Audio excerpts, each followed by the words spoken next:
صديقي الاهلاوي، مش كل شويه هقول لك تعالى بقى. عايزك النهارده في حاجه كده ليها علاقه بموضوع العقوبات اللي صدرت على محمد الشناوي وتعديلها والتحكيم وخلافه يعني. فعايزين نتكلم كده مع بعض كلام راجل لراجل، انسان سوي لانسان سوي، بخصوص النغمه البجحه. وده افضل وصف ممكن اقوله، اللي بتتكرر منك ومن زمايلك الايام اللي فاتت، اللي هي بقى ايه؟ الدوري الموجه، المنظومه الرياضيه الفاسده، زي ما كل حاجه في البلد فاسده وفقا لكلام جوز بنت الكابتن محمود الخطيب المدعو اسامه حسني. صديقي الاهلاوي بعد ما شاف ان هو اتظلم في ضربه الجزاء بتاعه ماتش سيراميكا، اللي هي بالمناسبه لعبه جدليه. جدليه ده بمعنى ايه؟ بمعنى ان في حكام محليين واجانب قالوا ان هي مش ضربه جزاء، وجهه نظرهم يعني، وفي حكام محليين واجانب قالوا ان هي ضربه جزاء، وبالتالي هذا ما يسمى باللعبه الجدليه. يعني ممكن تتحسب وممكن لا. مش فضيحه يعني، مش واضحه يعني، مش جول حسن شحاته الملغي مثلا اللي احنا بنتكلم فيه بقالنا سنين، مش ضربة جزاء احمد سامي في ماتش الزمالك والمقصة اللي طار ولعب الكرة بايديه وما حسبهاش جهاد جريشة، مش ضربة الجزاء اللي اتحسبت للكابتن ابو تريكة في حرس الحدود والكابتن محمد فاروق حسبها والراجل واقع بره منطقة الجزاء ب 2 3 متر، مش جول ابو تريكة برضه في طلائع الجيش بعد ما زق لعيب وحط الكرة بدماغه والكابتن محمد كمال ريشة ما حسبهاش، واللي بيها الاهلي عرف يوصل للماتش الفاصل بتاع الدوري وكسب الدوري من الاسماعيلي. مش ضربة الجزاء اللي اتحسبت للاهلي قصاد الرجاء في دوري ابطال افريقيا والكرة جت في رجل اللاعب لكن الحكم حسبها ان هي جت في ايده، دي مثلا فضيحة. مش ضربة جزاء حسين الشحات اللي اخدها على بيراميدز وهو اللي حط رجله على جسم اللاعب بتاع بيراميدز وخد ضربة الجزاء. مش ضربة الجزاء اللي ما اتحسبتش لسيراميكا في ماتش السوبر بالهاند بول الواضح وايد اللاعب مرفوعة. كل دي كور فضايح تستحق هذا الصياح، ولكن ماشي يا عم، هي ضربة جزاء سليمة ما اتحسبتلكش، تمام.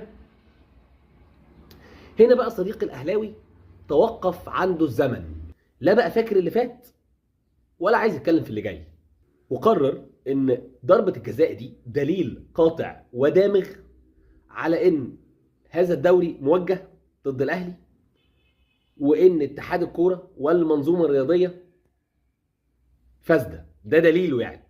طب يا عزيزي، انا ما شفتش بقى رد فعلك على اللي حصل بعد كده.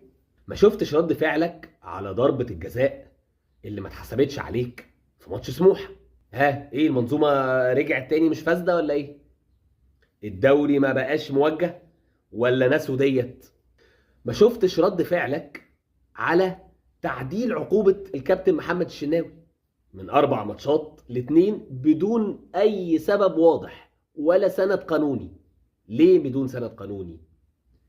لان لائحة العقوبات بتقول ان عقوبة الاعتداء على الحكم من 4 الى 6 مباريات، وعقوبة محاولة الاعتداء على الحكم من 3 ل5 مباريات.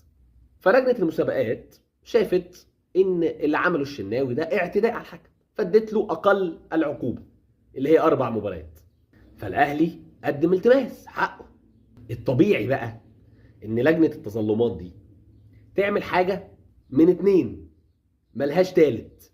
يا اما هي تقيم الحادث ده على ان هو محاولة للاعتداء على الحكم مش اعتداء على الحكم، وبالتالي تقلل العقوبة الى 3 مباريات باعتبار ان دي اقل عقوبة موقعة على لاعب حاول الاعتداء على الحكم، او تشوف ان هو ولا محاولة اعتداء ولا اعتداء من الاصل، فبالتالي تلغي العقوبة بشكل كامل وتخليها 0.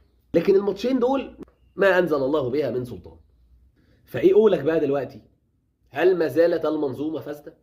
هل ما زال الدوري موجه؟ ولا لا خلاص سماح المرة دي؟ حط بقى في اعتبارك ان الوش اللي عمله سيد عبد الحفيظ والاهلي والبيانات وبتاع خلت ان محدش يجي جنب عقوبه سيد عبد الحفيظ اللي قعد يشتم الحكم 10 15 مره والفيديوهات جابته، واللي هي حادثه مشابهه لوقعه هاني شكري عضو مجلس اداره نادي الزمالك لما في مناسبه اجتماعيه مش ماتش ولا حاجه حد صوره وهو بيتكلم وايه بيقول كلام غير لائق على جماهير النادي الاهلي. اتعاقب الراجل خلاص. الشاهد يا صاحبي من الكلام والرساله، عشان عارف ان انت في حاجات ما بتوصلكش بشكل ضمني يعني فلازم تتقالك بشكل مباشر، ان انت مش في مصلحتك خالص ولا في مصلحه تاريخك وبطولاتك انك تتهم المنظومه بالفساد. لان اول حد هيتلط في الموضوع ده هو انت. ليه؟ لان لو احنا جبنا عابر سبيل ما يعرفش حاجه عن الكره المصريه وجينا قعدناه وقلنا له والله يا معلم احنا عندنا منظومه رياضيه فاسده بتوجه البطولات زي ما هي عايزه، هحكي له وقائع بدون ذكر اسماء انديه، هقول له والله عندك حق فعلا. فهاجي اساله تفتكر مين اكتر نادي مستفيد من هذا الفساد وهذا التوجيه؟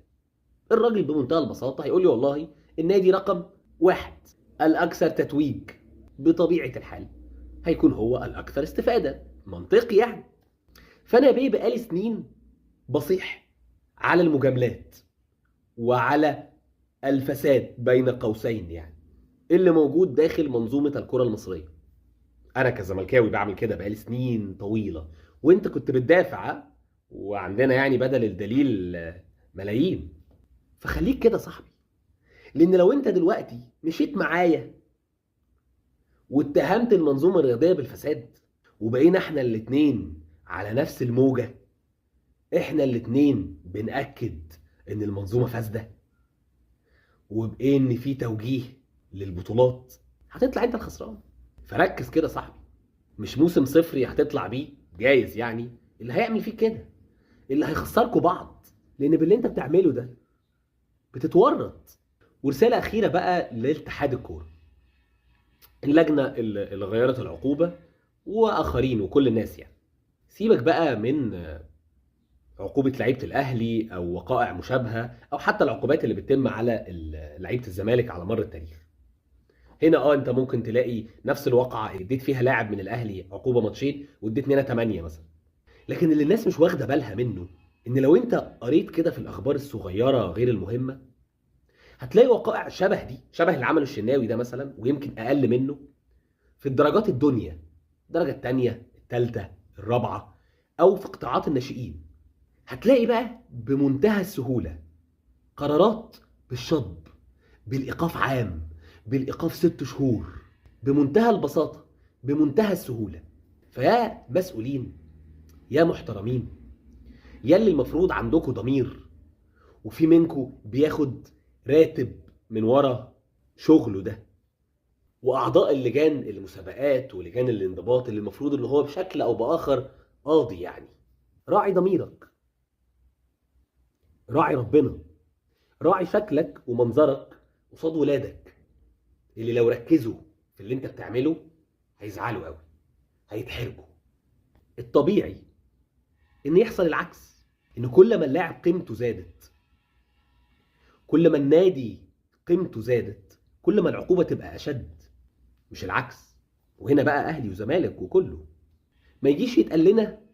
وبرضه مع محمد الشناوي سبحان الله يعني، قبل كده وقت احمد مجاهد تقريبا ان تم الغاء العقوبه علشان المنتخب محتاج الشناوي، ودلوقتي بيطلع نفس الكلام.